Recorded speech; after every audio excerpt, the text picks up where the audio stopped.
Let's talk solar lights. So over the summer, I played around with some different solar light hardware that I could end up making my own frames or casing for, little light fixtures, if you will, to go on some of the gates that I build. And what I wanted to do with this one is have a cylindrical looking casing for a solar puck light that will fit on the top of it, and just give it sort of a modern look to it. So what I've done is I've taken some cedar and glued those up into blocks. You can see here I've mounted or I've marked my center, and then I glue these out or drill these out so that I can have that hole that I need for that puck to fit into and the light to shine down. And the plan is to glue all this together, put a face plate, glue a face plate on the top of it and another one on the bottom, and then mount that on the lathe, turn it to give me that cylindrical looking casing that I want to go with. So let's get that mounted and see how this turns out. You can drill this with a hand drill like I'm doing here, or to make it a little easier, you could do it on a drill press. That way you wouldn't have to hold it with such a death grip like I'm doing here. I did have to flip this over and drill it from both sides to get it to go all the way through, especially these last two, as they were a little thicker than the first two.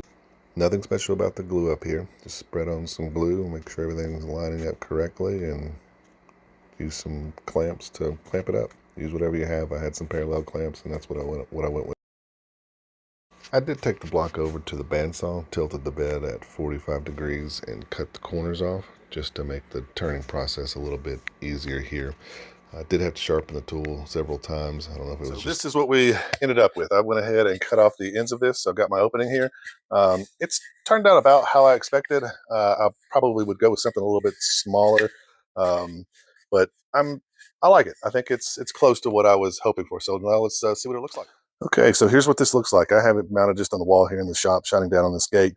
Because it's right up against the wall, it's blocking a bit of the light that can actually shine down. So if this were on a post or in an arbor, it would make quite a bit of difference. And this little puck light, I'm impressed with how much it outputted, actually, how much illumination it has.